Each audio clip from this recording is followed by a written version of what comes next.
hemos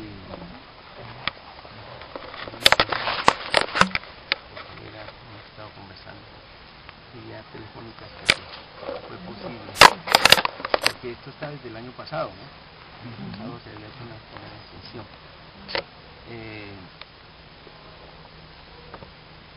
Soy Livio Palecho Arevalo.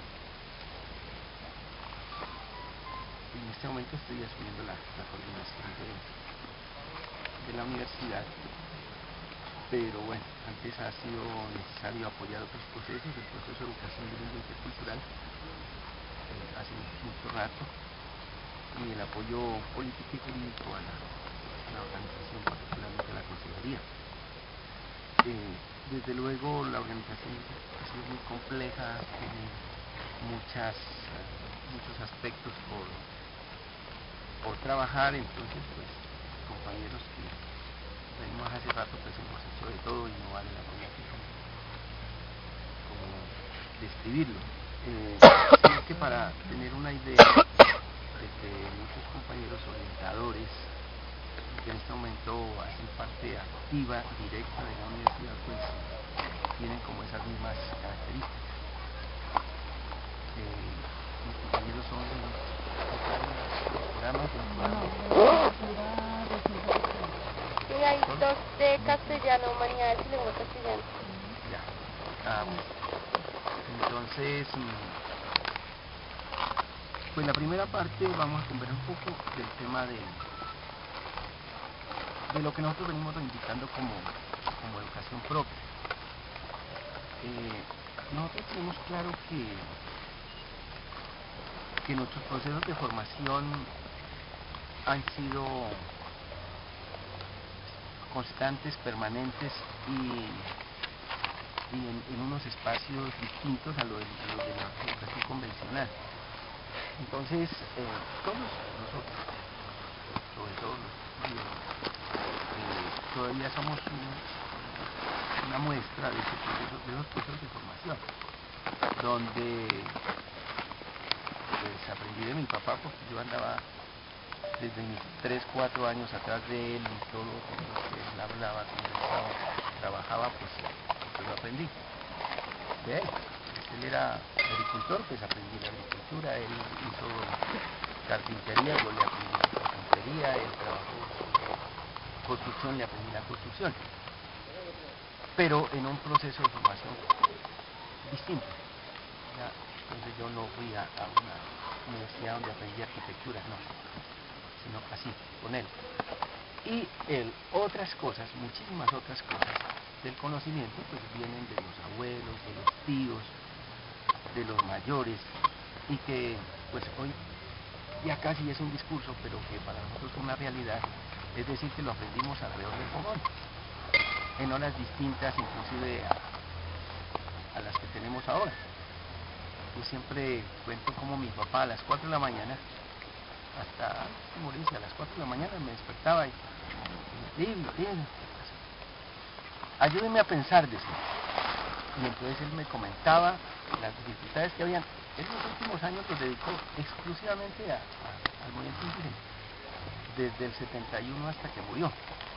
Pero antes tenía otros procesos también políticos, en el MRL, en la época de Gaitán.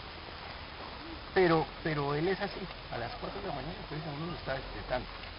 Imaginen ustedes que en la universidad lo despierten a las 4 de la mañana pues para trabajar, sería como complicado, ¿cierto?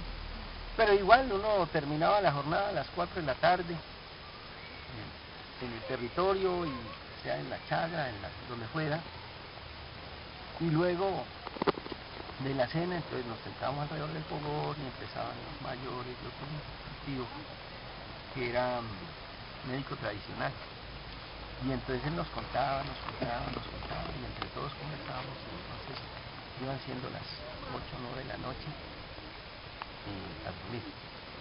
Entonces era toda una jornada de formación. Igual entonces nosotros tuvimos otros procesos, inclusive de lo que Occidente llama educación superior. Y yo quiero ponerle un poco de entrada, porque una de las negaciones grandes que ha hecho el mundo es precisamente de la calidad educativa que teníamos como pueblos indígenas. Entonces, en términos de lo que es esa educación, para nosotros no hubo educación, no hablamos de educación superior por esa razón, porque la educación para nosotros ha sido integral. Desde la dialéctica, si uno habla de educación superior, pues habrá educación inferior, ¿cierto? La pregunta es, ¿cuál es la educación inferior? ¿Será inferior aprender a caminar, aprender a hablar? Bueno, para nosotros todo es importante. Bueno, en ese sentido, a eso que nosotros aprendimos en nuestro espacio, en nuestro territorio, en la charla, en la asamblea, en la reunión con la familia, es a lo que denominamos con el nombre de educación propia. Nosotros tratamos de recrear ese tipo de educación y seguirla trabajando, y en efecto nosotros la seguimos trabajando. Pero cuando encontramos ya en 1971, conformado el CRI, encontramos que hay varias dificultades en el relacionamiento con el otro, y entonces nosotros éramos muy hábiles en el manejo de lo nuestro, de la tierra, del territorio, de nuestras comunidades. Pero cuando llegábamos a las negociaciones, ahí nos ganaban. Entonces, porque el jurídico, porque el sociólogo, por el antropólogo, o lo que sea, entonces nosotros no entendíamos mucho los lenguajes y teníamos dificultades. Entonces tocaba depender del jurídico, del antropólogo, del profesional. Entonces nosotros inmediatamente pensamos en que habían dos cosas por resolver. La una es que la educación que nos estaban dando a nosotros no era la más adecuada, no se acomodaba a nuestro vivir, a nuestras propuestas de vida, pero lo otro es que también teníamos que responder a conocer al otro, para estar como en el mismo plano en términos de la discusión. Entonces, eso hace que nosotros comenzáramos muy rápidamente pensando en un proceso de educación. Entonces, como en ese proceso de educación que planteamos, se recreara lo propio, que veníamos haciendo nosotros desde siglos atrás, pero también ir tomando cosas de las que nosotros requeríamos en este mundo en el que nos desenvolvemos. Entonces así, pues empezamos a hablar de la educación bilingüe intercultural y demandamos del Estado ese reconocimiento. Entonces, las primeras escuelas, las 5 escuelas bilingües, pues finalmente ya no fueron 5, se fueron multiplicando porque se ganó del gobierno el derecho a una educación bilingüe. Eso hace que se crea a nivel nacional el tema de la etnoeducación. Pero la etnoeducación como cultura funcionó en principio porque nosotros fuimos los que propusimos e inclusive ayudamos en la redacción de la normatividad. Pero en términos del manejo político del proceso, ahí nos perdimos, porque el Estado quería ponerlo a las reglas de juego, en tanto la educación como política de educación para pueblos indígenas. Y nosotros, cuando vimos que el gobierno tenía otras intenciones, inmediatamente seguimos el rumbo que traíamos inicialmente y continuamos entonces con el proceso de educación propia, tratando en ese sentido, como digo, de recrear los dos procesos. A eso algunos le llaman interculturalidad. Sin embargo, a partir del 91, con las ganancias que tendríamos en términos de reconocimiento de los derechos de la diversidad cultural y étnica, cuando viene la reforma de la ley, y sale la ley 115, nosotros exigimos un tratamiento especial, entonces sale el 804, y finalmente tratan de organizar la educación por instituciones, que es lo que tenemos en este momento. Nosotros ya veníamos de un proceso bastante importante que era proyectos de profesionalización de nuestros propios maestros, propuestas ya en la práctica, en la experiencia vivida, de formas de manejo de la educación propia, unas propuestas pilotos, en algunos casos lo llamamos los STIPs, para poder ir mostrando cómo podría ser un proceso de educación tal como nosotros lo planteábamos. Así las cosas, finalmente se trata de que el gobierno permita que las instituciones educativas en nuestros territorios indígenas pues se agruparan de acuerdo a nuestras conveniencias. Logramos hacer eso, aunque todavía tenemos una pelea pasada y de algunas cosas que están pendientes, pero de todas maneras sí logramos hacer lo que llamamos las instituciones educativas en territorios indígenas. Todo esto es llevado a los diversos congresos, pero fundamentalmente en el 12º Congreso del CRIC, los pueblos indígenas determinaron que había necesidad de consolidar nuestra propuesta, nuestra experiencia en un sistema, sistematizar toda la experiencia, porque la teníamos, pero no había un proceso de sistematización. Entonces, se hace como para nosotros, digamos, las personas que estamos al frente de los procesos de educación, forzoso, pero también urgente, el estructurar una propuesta de sistema educativo, que se llamó para el caso de Cauca el sistema educativo propio.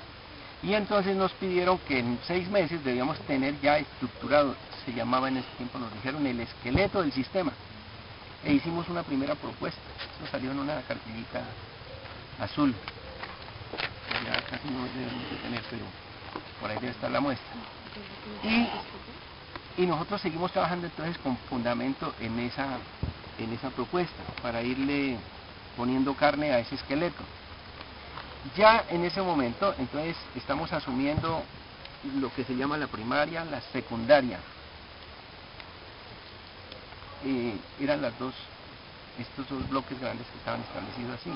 Entonces ya no era solamente las escuelitas de primero a tercero, sino de primero a quinto, pero también de lo que ahora es de sexto a décimo primero. Eso, así lo manejamos. Entonces, esto implica, ya el sistema en términos de formación, implica una formación de maestros que respondan al sistema educativo propio. Entonces, el proceso de formación no puede dar espera, porque resulta que nosotros teníamos varias formas de formación de los maestros, desde los talleres que hacíamos desde el programa, desde lo que llamamos la profesionalización con las escuelas normales, y necesitamos también la profesionalización a través de las universidades. Este sistema está relacionado directamente, por supuesto, con lo que llamamos educación superior. Nosotros realmente no hablamos mucho de educación superior.